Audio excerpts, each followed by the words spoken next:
신약 성경의 사도 바울이 고린도 교회를 향해서 쓴 편지가 고린도전서입니다. 고린도전서 2장 2절에서 사도 바울은 고린도 교회에게 이렇게 강한 외침을 하고 있습니다. 고린도전서 2장 2절인데요. 내가 너희 중에서 예수 그리스도와 그가 십자가에 못 박히신 것 외에는 아무것도 알지 아니하기로 작정하였습니다. 지금 바울은 고린도 성도들을 향해서 내가 예수 그리스도와 십자가에 못 박힌 것, 예수 그리스도께서 십자가에 못 박히신 것 외에는 나는 아무것도 알지 못하는 사람처럼 너에게 간다. 그 말을 하고 있습니다. 바울은 고린도 교회를 2차 선교 여행 중에 아덴을 지나서 고린도 지역에 방문했고요. 그리고 고린도 지역에서 1년 6개월을 거하면서 말씀을 전했습니다. 그런데 그는 고린도 교회에게 복음을 전할 때 사람들이 설득할 만한 그런 지혜로운 말, 철학적인 말, 그런 아름다운 말을 사용한 것이 아니라 오직 예수 그리스도와 예수 그리스도께서 십자가에 못 박히신 것을 전했다. 지금 그 말을 강조하고 있는 겁니다. 왜 바울이 이렇게 말씀을 전할까요? 그것은 우리의 신앙의 중심, 우리의 신앙의 본질이 예수 그리스도께서 우리를 위하여 십자가에 못 박히신 그 사건이기 때문에 그렇습니다. 오늘 우리는 요한복음에 예수님이 십자가에 못 박히신 그 사건을 통해서 우리의 신앙의 본질이고 핵심이 되는 이 내용이 무슨 의미가 있는지, 무슨 뜻을 가지는지를 함께 묵상하기를 원합니다. 먼저 십자가에 못 박히신 예수 그리스도는 선한 목자로 십자가에 죽으셨음을 성경은 알려주고 있습니다. 예수님의 십자가 사건은 사복음서, 마태, 마가, 누가, 요한복음 모든 복음서에서 기록하고 있습니다. 그런데 요한복음은 다른 세 복음서, 공관복음이라고 하죠. 이 공관복음서에서 다 기록하고 있는 몇 가지의 진술을 의도적으로 기록하지를 않아요. 예를 들면 이런 겁니다.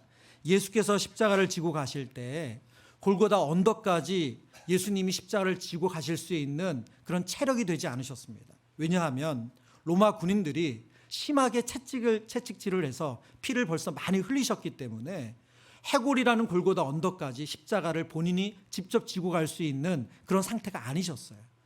그래서 로마 군인들이 구레네 사람 시몬을 시켜서 예수님의 십자가를 대신 지게 하시죠. 세 복음서는 다 이 사건을 기록하고 있는데 요한복음은 그 일이 없었던 것처럼 전혀 언급을 하지 않습니다. 요한복음 19장 17절의 말씀을 보죠. 그들이 예수를 맡음에 예수께서 자기의 십자가를 지시고 해골, 히브리 말로 골고다이라 하는 곳에 나가시니 예수님께서 자신이 자기 십자가를 지시고 골고다 언덕까지 다 가신 것처럼 오늘 성경은 기록하고 있습니다. 왜 요한복음은 예수님께서 십자가를 지실 때 구레네 시몬이 도운 사건을 기록하고 있지 않은가? 그것은 예수님이 십자가를 지신 이 사건이 예수님이 자발적인 모습으로 십자가 지셨음을 보여주기 위해서, 그것을 강조하기 위해서 의도적으로 그 사건을 넣지 않은 것입니다. 전 총신대 신약 교수였던 유상선 목사님이 그의 책에서 이런 설명을 하세요. 예수께서 친히 십자가를 지고 가는 모습은 그가 얼마나 십자가의 죽음을 자랑스럽고 영광스럽게 생각했는지를 보여준다. 십자가 죽음의 시간을 자신이 영광을 받는 시간으로 기다려왔던 예수님이 십자가를 자랑스럽게 자발적으로 지고 가는 것은 자연스럽고 당연한 것이다. 예수님께서 십자가를 지시는 것, 그것은 타에 의해서, 로마 군인들에 의해서, 종교 지도자들에 의해서 강요당한 것이 아니라 예수님이 자발적으로 그 길을 선택하셨고 그 길을 걸으셨다는 거예요. 그래서 요한복음은 그것에 집중하기 위해서 다른 일들, 일어난 일이지만 그것을 의도적으로 보여주지 않는다는 거죠. 요한복음을 보면 예수님은 처음부터 우리를 위해서 십자가를 지실 분으로, 우리를 위해서 그 목숨을 내어주실 분으로 자신을 소개하셨습니다. 요한복음 10장 11절 말씀입니다. 나는 선한 목자라. 선한 목자는 양들을 위하여 목숨을 버리거니와. 예수님은 자신의 사명선언서와 같은 말씀을 하시면서 내가 너희에게 온 것은 나는 선한 목자로 왔고 나는 너희를 위하여 목숨을 버리러 왔다 말씀하세요. 당시 예수님 당시에 이 양을 치는 목동들 가운데는 크게 두 그룹이 있었습니다. 첫 번째 그룹은 실제 자기 양을 치는 목자죠. 그러니까 자신이 새끼를 받아서 그 어렸을 때부터 키우는 정말 그 양의 주인인 목자가 있습니다. 그런데 양떼들이 많아지고 또 양떼들을 이렇게 넓은 계속 이동하면서 풀을 먹여야 되잖아요. 그러기 위해서는 돈을 받고 양을 치는 삭군이 있었습니다. 그러니까 우리로 말하면 뭐 아르바이트가 되겠죠. 예, 그런 고용을 받아서 일하는 일꾼들이 있었어요. 근데 이 일꾼들은 밤에 양을 지키다가 늑대나 승냥이 이리가 나타나서 양을 물어가면 자신의 생명이 소중하지 그 양이 안 중요하다는 거예요. 그래서 그 이리와 늑대와 싸우지 않아요. 그러나 목자는 다르죠. 목자는 그 양이 꼭 자기 자식 같아요. 그래서 생명을 걸고 목숨을 걸고 그 양을 지킨다는 거예요. 오늘 예수님께서 요한복음 10장에서 나는 선한 목자라, 나는 양을 위하여 목숨을 버린다, 나는 삭군처럼 너희는 어떻게 되든지 상관없이 내 목숨이 소중해, 그러지 않으신다는 거예요. 요한복음 10장 18절에 예수님께서, 이런 선한 목자이신 예수님께서 십자가에 자신의 목숨을 내어주시는 것을 이렇게 표현하세요. 이를 내게서 빼앗는 자가 있는 것이 아니라 내가 스스로 버리노라. 이라고 표현된 것은 바로 예수님의 목숨을 말합니다. 이를 내게서 뺏는 자가 있는 것이 아니라, 눈에 보기에는 로마 군인들이, 종교 지도자들이 예수님의 생명을 빼앗는 것처럼 보이지만 예수님은 그들에게 빼앗긴 것이 아니래요. 내가 스스로 버리노래, 버리고 계신 거래요. 내가 양을 위하여 내 목숨을 내놓으신 거다 말씀하십니다. 나는 버릴 권세도 있고 다시 얻을 권세도 있으니 이 계명은 내 아버지에게서 받았노라 하시니라.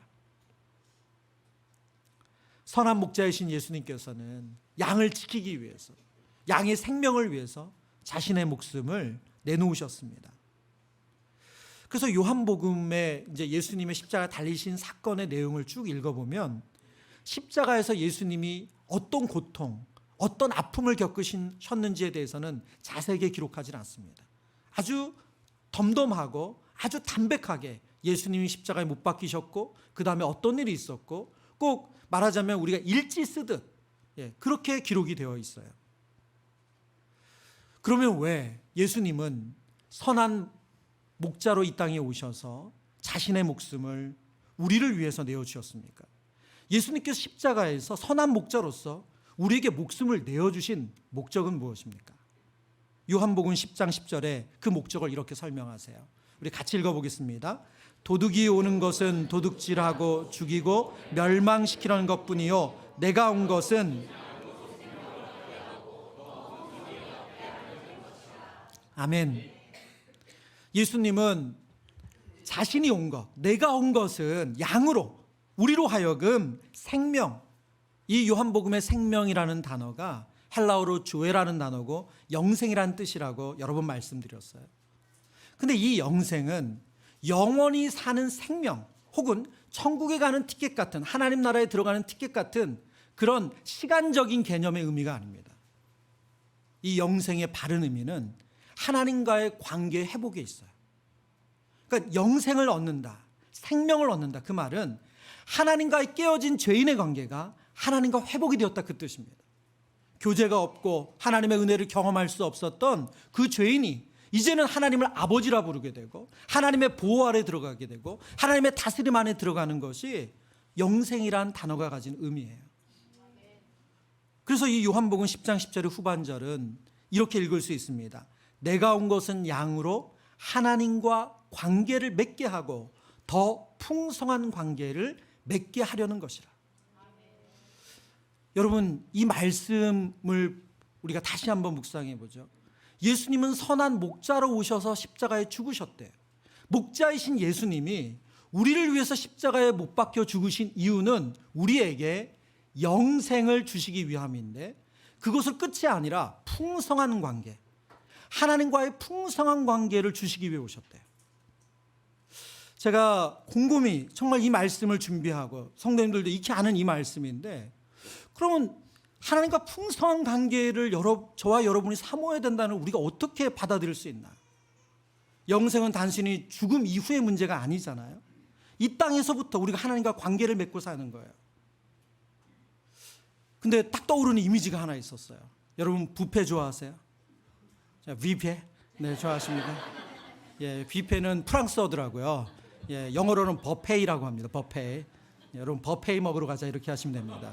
네. 여러분 우리가 뷔페 가면 어떤 태도를 보이죠? 평소에 식탐이 없는 분도 뷔페 가면 한 접시 먹는 분을 본 적이 없어요. 왜요? 왜 그렇습니까? 그 풍성한, 정말 요즘은 가짓수도 셀 수 없이 그 풍성한 뷔페 식당에서 한 접시 먹는 건 손해보는 거잖아요. 그 좋은 기회를 놓치는 거잖아요. 그러니 어떻게 해요? 가끔 우리 올 초에 결혼식이, 저희 사역자 결혼식이 있었는데 아이들이 자랑해요. 나 6접시 먹었다, 7접시 먹었다. 왜요? 그 풍성함을 누려야 되잖아요. 그게 남는 거라고 생각하는 거죠. 그래서 내가 먹는 양이 정해져 있어도 그 양을 한참 오버해서 그걸 먹는 거예요. 너무 풍성하니까. 그래야지 손해를 안 보니까. 여러분, 하나님과의 풍성한 관계로 예수님이 우리를 초대해 주시기 위해서 목자로서 목숨을 내어놓으셨어요. 그냥 저와 여러분이 죽으면 나 천국 가. 그 정도가 아니라는 거예요. 우리가 이 땅에서부터 그 전능하신 하나님의 손길 안에서 하나님이 주시는 평안을 누리고 하나님 주시는 기쁨을 누리고 어떤 상황에도 상관없이 주님 주시는 평강을 누리면서 살아갈 수 있도록 그 하나님과 풍성한 식탁을 누리게 하기 위해서 예수님이 선한 목자로 오셨대요. 여러분, 식탐은 나쁜 거지만 하나님과의 관계의 식탐을 좀 가지셨으면 좋겠어요. 왜요? 예수님이 그 일을 위해서 선한 목자로 오셨고 선한 목자로서 십자가에 죽으셨기 때문이에요. 두 번째, 십자가에 못 박히신 예수 그리스도는 왕으로 십자가에서 죽으셨습니다. 요한복음에 예수님을 재판하는 과정 중에 예수님이 여러 번 이제 신문을 받죠. 질문을 받는데 그 질문의 핵심이 뭐냐면 내가 유대인의 왕이냐 하는 거예요. 내가 유대인의 왕이냐. 빌라도는 꼭 이 부분에 집착하듯 예수님께 반복적으로 묻습니다. 요한복음 18장 37절의 말씀인데요. 빌라도가 이르되 그러면 내가 왕이 아니냐. 예수께서 대답하시되 내 말과 같이 내가 왕이니라. 내가 이를 위하여 태어났으며 이를 위하여 세상에 왔나니 곧 진리에 대하여 증언하려 함이로라. 무릇 진리에 속한 자는 내 음성을 듣느니라 하신대. 예수님은 빌라도의 반복되는 질문, 내가 유대인의 왕이냐? 라는 질문에 예수님께서 침묵을 깨시고 내가 왕이 맞다. 나는 왕이다 말씀하세요. 예수님이 이 땅에 왕으로 오셨고 왕으로서 십자가에 못 박혀 죽으셨습니다. 예수님은 죄수로 죽으신 것이 아니라 우리를 위한 왕으로 오셔서 왕으로 십자가에 죽으셨어요. 이것을 빌라도는 어떤 식으로 드러냅니까? 빌라도가 예수님 십자가에 못 박힐 때 당시 이제 십자가에 못 박는 죄수들은 그러니까 죄수의 그 죄목을 적게 되어 있습니다. 팻말을 적는 거죠. 이 팻말에 그가 지은 죄를 쓰는 거예요. 말하자면 반역죄. 그것을 통해서 본보기를 보이는 거예요. 로마에 반역하는 사람은 이렇게 비참한 형벌을 당한다. 그래서 사람들이 오고 가는 길목에 십자가에 달고 그 사람을 보여주는 거잖아요. 예수님은 너무나도 많은 그 로마 군인들의 채찍과 또 가시면류관에서 피를 흘리셨기 때문에 예수님 십자가에 달린 시간을 한 7시간이 안 되는 시간으로 학자들이 보거든요. 그러나 길게 십자가에 달려있는 사람은 일주일도 달려있다고 해요. 예. 여러분 왜 다리를 꺾는 줄 아세요? 다리를 꺾는 것은 사람을 더 고통스럽게 죽게 하기 위해서 꺾는 거예요. 예. 더 오랫동안 그 십자가에 버티게 하기 위해서. 그래서 그 죄패, 이 팻말에 쓰인 죄를 사람들이 계속 보면서 로마에 반역하면 안 돼. 저런 무서운 죄를 지으면 안 돼. 그것을 사람들이 경각심을 주기 위해서 그 팻말을 세웠어요. 그런데 예수님의 팻말에는 뭐라고 쓰여졌습니까? 나사렛 예수 유대인의 왕. 그래서 이 팻말을 보고 대제사장들이 너무 기분이 나빴어요. 그래서 자칭 유대인의 왕이라고 바꿔달라고. 빌라도가 뭐라고 말합니까? 나는 쓸 것을 썼다. 나는 해야 할 일을 했다. 그리고 바꾸지 않아요. 요한복음은 예수님이 왕으로 죽음을 맞이하신 것을 강조하기 위해서 예수님의 좌우편에 달린 그 죄수들의 죄목을 밝히지 않습니다. 마태복음, 마가복음에서는 그들이 강도라고 말하고요. 누가복음에서는 두 행악자라고 기록해요. 그런데 요한복음에서는 어떻게 표현하냐면 다른 두 사람도 좌우편에 못 박히니, 예수님이 강도들 사이에 죄수처럼 달리신 것이 아니고 유대인의 왕으로서, 우리를 위한 왕으로 오셔서 왕으로 십자가에 죽으셨다는 것을 모든 신자들이 보기를 원하는 거예요. 빌라도가 쓴 팻말 나사렛 예수 유대인의 왕, 이것은 죄인을 알려주는 죄패가 아니라 예수님이 누구신지를 알려주시는 명패가 되었습니다. 그것도 성경을 보면 히브리어, 라틴어, 헬라어 세 가지 말로 기록되었다고 말하죠. 무슨 말입니까? 유대인들뿐만이 아니라 모든 이방인들이 예수 그리스도가 유대인의 왕이시고 예수 그리스도가 왕이시라는 걸 알 수 있게 하신 거예요. 예수님은 유대인의 왕이라는 명패를 갖고 그 십자가에 달리셨지만 한 지역의 왕이 아니시죠. 유대인의 왕으로 오신 것은 하나님의 구원의 계획 속에 다윗의 자손으로 오셔야 했기 때문입니다. 그래서 성경은 예수님을 만왕의 왕으로 말씀하세요. 디모데전서 6장 14절 15절의 말씀입니다. 우리 주 예수 그리스도께서 나타내실 때까지 흠도 없고 책망 받을 것도 없이 이 명령을 지키라. 기약이 이르면 하나님이 그의 나타나심을 보이시리니 하나님은 복되시고 유일하신 주권자시며 만왕의 왕이시며 만주의 주시오. 여러분, 예수님은 이 땅에 만왕의 왕으로 오셨습니다. 만주의 주로 오셨습니다. 주권자로 오셨어요. 저와 여러분이 예수 그리스도를 만왕의 왕으로 모셔드리는 것이 바로 예수님을 영접하는 것입니다. 이 시대를 표현하는 많은 단어들, 문장들이 있죠. 그것 중에 하나가 요즘 자아팽창 시대라고 하더라고요. 자아팽창 시대. 그러니까 자아 중심이 더 커져서 이기적이다, 자중심적이다, 요즘 그 정도의 단어로 되는 게 아니라 자아가 끊임없이 팽창하는 시대예요. 자아팽창 시대. 자아팽창이라는 단어는 자신을 전능한 신이라도 된 것처럼 자기 자신을 과잉 형태로 경험하는 것이라고 설명합니다. 자기 자신이 신이라도 된 것처럼 자기 자신을 자꾸 자기 과잉이 되는 거예요. 여러분, 그런데 2024년을 살아가는 이 시대만 자아팽창 시대인가? 아니요. 인간이 죄인인 순간부터 인간은 자아팽창으로 나아갔습니다. 제가 말씀을 준비하면서 이 자아팽창에 대한 여러 가지 자료들, 내용들을 보다가 역사 속에서 정말 인간이 이렇게까지 악할 수 있구나, 이렇게까지 극단적으로 악해질 수 있구나 하는 보여주는 한 역사적인 사례를 봤어요. 프랑스가 제3공화국 시절, 그러니까 왕정 시대가 끝나고 공화국 시대가 됐습니다. 이때가 유럽이 이제 식민지 지배를 할 때인데 프랑스도 여러 식민지를 거스렸습니다. 아프리카, 오세아니아 여러 나라에서 이제 식민지를 개척하고 그리고 거기서 착취를 한 거죠. 근데 그들이 거기서 사람을 노예로 삼고 그리고 그들의 물품을 가져오는 이것으로 그친 게 아니라 어떤 일을 벌였냐면 인간 동물원을 만들었어요. 식민지의 사람을 우리가 보통 동물원에 가서 북극곰을 보고 그 다음에 돌고래를 보고 그리고 원숭이를 보듯이 인간 동물원을 만들어서 사람들이 인간 동물원에서 잡아온 식민지 사람들을 동물처럼 관람하게 만들었어요. 제가 본 사진 중에 두 가지가 정말 그 이미지가 강렬했는데, 첫 번째 사진은 우리가 보통 그 북극곰이 더우니까 물을 만들어 놓잖아요. 그래서 가끔 이렇게 더운 날 가면 거기 얼음도 띄워놓고 북극곰이 가끔 사람들 관람할 때 이렇게 막 물속에 쏙 들어가면 사람들이 와 이러고 막 그러잖아요. 그런데 프랑스 제3공화국 시절에 만드는 인간 동물원이 똑같아요. 바깥에 바가 설치되어 있어요.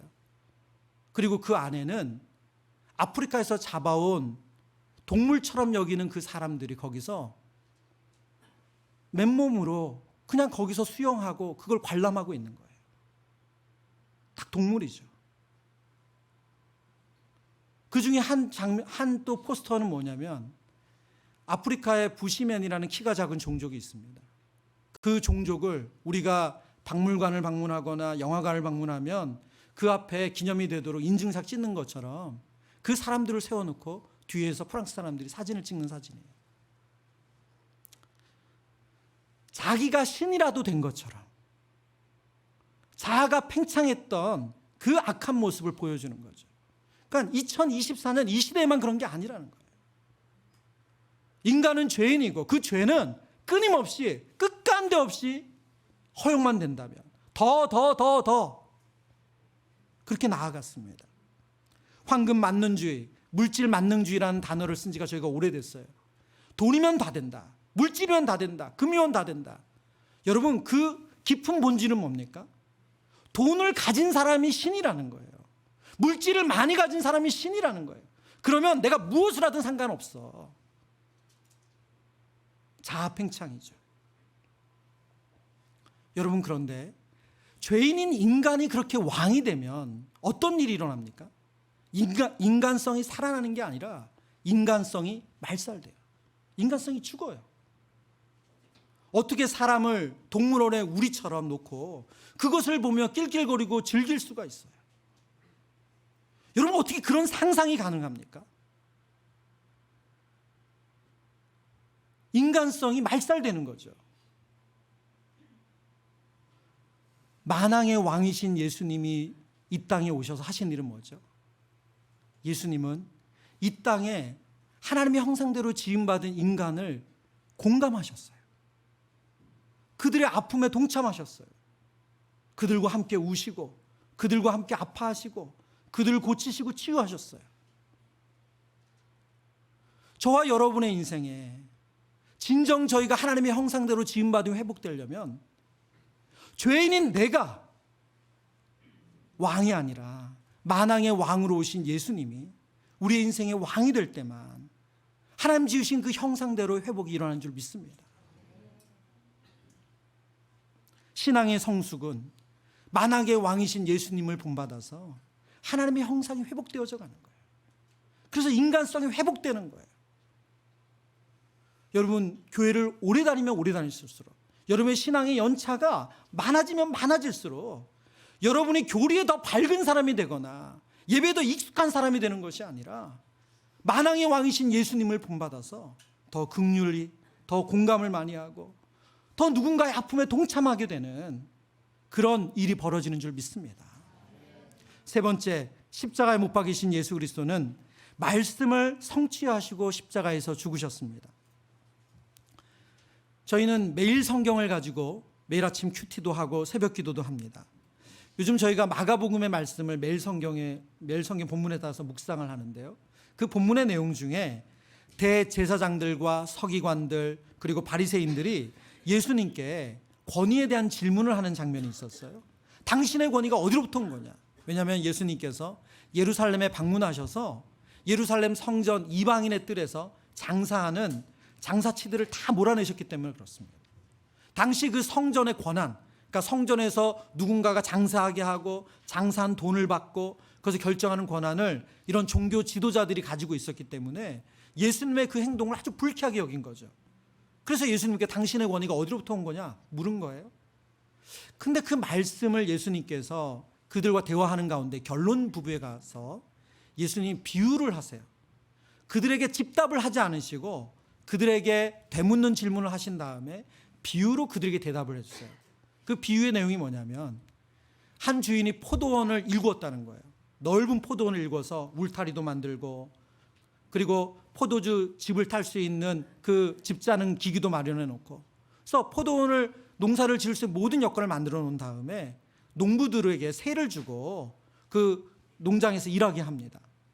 여러분 그건 당연히 주인이 1년이나 포도주가 소출할 때가 되면 그 세를 받겠다는 거잖아요. 예, 그 나온 소출이 얼마를 받겠다는 거죠. 그래서 주인은 당연히 그 계약대로 종을 보내서 이 이제 소출을 받으려고 합니다. 근데 그 성경에 보면 예수님의 비유 중에 농부들이 그 소출을 이 주인이 보낸 종에게 주지 아니하고 그 종을 때려보내요. 주인이 너무 황당한 일을 당했잖아요. 근데 주인이 포기하지 않고 또 다른 종을 보냅니다. 그러니까 농부들이 이 또 다른 종을 그냥 때리는 정도가 아니라 머리를 깨트리고 능욕을 했다고 말해요. 그리고 그 다음에 또 종을 보내니까 그 다음에는 그 종을 육체적인 핍박하는 것뿐만이 아니라 죽였대요. 그래서 이 포도원 주인이 생각하기를 종을 보내서 그런가? 그러면 내 사랑하는 아들을 보내면 그들이 나처럼 존대해 주겠지. 마가복음 12장 5절과 6절 말씀입니다. 우리 한번 같이 읽어보죠. 시작. 또 다른 종을 보내니 그들이 그를 죽이고 또 그 외 많은 종들도 더러는 때리고 더러는 이제 한 사람이 남았으니 곧 그가 사랑하는 아들이라 최후로 이를 보내며 이르되 아멘. 여러분, 이 비유의 결론이 어디로 향할 것 같으세요? 이 포도원 주인의 생각대로 사랑하는 아들을 보내면 농부들이 이 주인의 아들을 존대해 주었을까요? 여러분이 생각하시는 것처럼 농부들은 이 주인의 아들을 보면서 어떤 생각을 했냐면 이 아들까지 죽이면, 이 아들을 죽이면 이 포도원은 이제 우리 것이 된다. 그래서 그 아들을 죽여서 포도원 밖에 내던집니다. 예수님의 이 비유는 예수님의 권위가 하나님께로부터 온 것이라는 것을 보여주는 내용이고, 그리고 예수님이 앞으로 어떤 일을 당하실지를 말씀하시는 내용이에요. 그런데 이 비유의 결론부에 와서 성경을 이렇게 기록하고 있어요. 마가복음 12장 10절입니다. 너희가 성경에서 건축자들이 버린 돌이 모퉁이의 머릿돌이 되었나니. 지금 예수님 이 비유, 포도원 농부들의 비유를 하시면서 이 일이 일어날 것인데, 그 아들이 농부들에 의해서 죽임을 당할 것인데, 하나님께서 보내신 사람을 너희들이 이렇게 해야 할 것인데, 그 일은 바로 성경이 예언한 것이 성취된 것이래요. 이 말씀은 시편 118편 22절의 시의 내용입니다. 하나님께서는 구약에 수많은 선지자들을 보내셨어요. 그 선지자들이 바로 비유에 나오는 종들이에요. 그런데 이스라엘 백성들은 그 종들을 박해하고 핍박했습니다. 그리고 이제 하나님의 아들 예수 그리스도를 하나님께서 보내시는데 그도 이렇게 죽일 것이라는 거예요. 근데 이것은 바로 구약 성경의 예언이 성취된 내용이라는 거예요. 하나님의 장구한 구원 계획 가운데 예수님이 이 땅에 오셨고, 예수님 그 구원 계획을 하나씩 하나씩 성취해 가십니다. 오늘 본문에서도 똑같아요. 요한복음 19장 24절의 말씀입니다. 군인들이 서로 말하되 이것을 찢지 말고 누가 얻나 제비 뽑자 하니, 이는 성경에 그들이 내 옷을 나누고 내 옷을 제비 뽑나이다 한 것을 응하게 하려 함일러라. 군인들은 이런 일을 하고. 지금 예수님은 무기력하게 손과 양팔과 그리고 다리에 나무에 못이 박힌 채 피를 흘리시고 그리고 죽어가고 계세요. 근데 그 아래에서 군인들이 예수님이 입으셨던 옷, 겉옷과 속옷을 지금 나누고 있대요. 겉옷은 네 쪽으로 나눠서 찢어가졌고, 그리고 속옷은 통으로 짰기 때문에 그들이 우리로 말하면 가위바위보로 해가지고 누가 가져가나 우리 정하자. 지금 그걸 하고 있다는 거예요. 근데 여러분, 이 사건의 기록, 이 군인들이 하는 이 행동의 기록이 성경에 예언된 일이라는 거예요. 시편 22편 18절에 다윗의 시에 나오는 내용입니다. 내 겉옷을 나누며 속옷을 제비 뽑나이다. 이 시편 22편의 내용은 다윗의 탄식시예요. 제가 그 일부를 읽어드리면, 나는 물같이 쏟아졌으며 내 모든 뼈는 어그러졌으며 내 마음은 밀랍 같아서 내 속에서 녹았으며 내 힘이 말라 질그릇 조각 같고 내 혀가 입천장에 붙었나이다.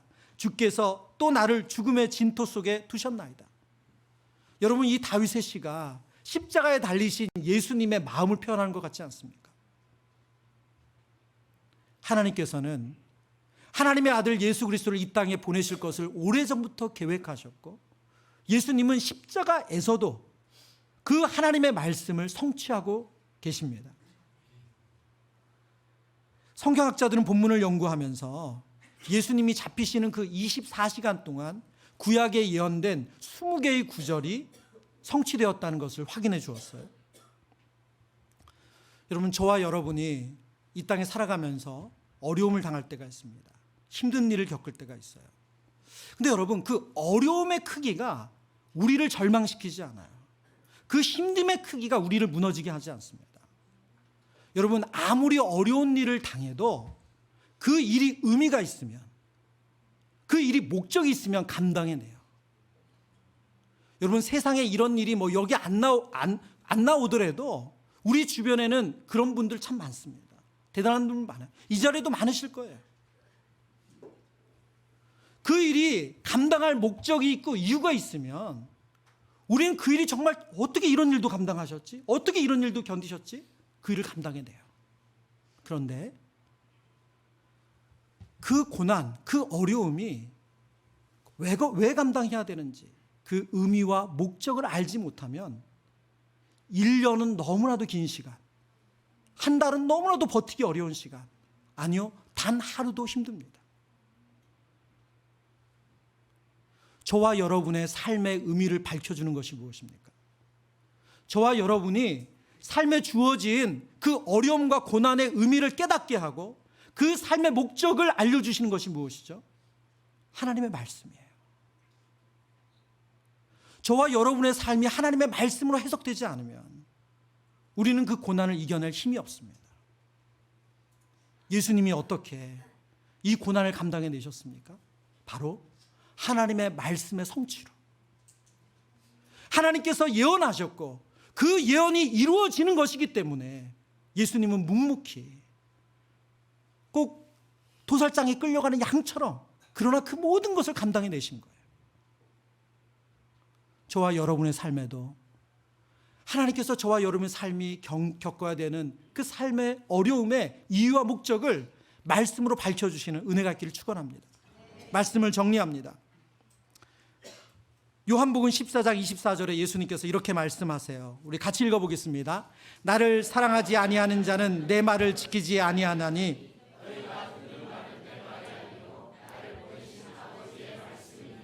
아멘. 여러분, 우리가 선한 목자이신 예수님을 사랑한다고 말합니다. 유일한 왕으로 오신 예수님을 사랑한다고 말해요. 그것은 그 사랑한다는 내용은 무엇이라고요? 예수님의 말씀을 지키는 거래요. 예수님의 말씀을 지키는 거래요. 그게 진정 예수님을 사랑하는 거래요. 여러분, 여기에 아주 중요한 전제가 있습니다. 저와 여러분이 예수님의 말씀을 지키기 위해서 가장 중요한 전제는 주인이 먼저 바뀌어야 된다는 거예요. 내가 주인이 아니고, 내가 왕이 아니고 예수님이 저와 여러분의 인생의 유일한 주인 되셔야 돼요. 아마 이 자리에 계신 분들은 다 그 경험이 있기 때문에, 그 신앙의 고백이 있기 때문에 이 자리에 계실 거예요. 그러나 여러분, 안타깝게도 우리는 그 고백을 했음에도 불구하고 날마다 내가 주인이 돼요. 왜요? 묻지 않고 우리가 얼마나 많은 일을 합니까? 하나님께 기도하지 않고 얼마나 많은 일을 벌여요? 내 뜻대로 내 마음대로 하는 일이 얼마나 많습니까? 저와 여러분을 화나게 하고 억울하게 하고 원망하게 만드는 그 근본적인 원인이 뭐예요? 내 마음대로 안 돼서잖아요. 내 뜻대로 안 돼서잖아요. 우리의 인생의 주인이 하나님이라고 하면서 우리는 내가 왕으로 사는 것에 너무 익숙해요. 여러분, 저희가 고난주간 특세를 준비하면서 저와 여러분의 인생이 정말 예수님이 십자가에 못 박히실 때처럼 저와 여러분이 십자가에 못 박히고 예수 그리스도가 저와 여러분의 진정한 주인 되시는 은혜가 일어나길 축원합니다.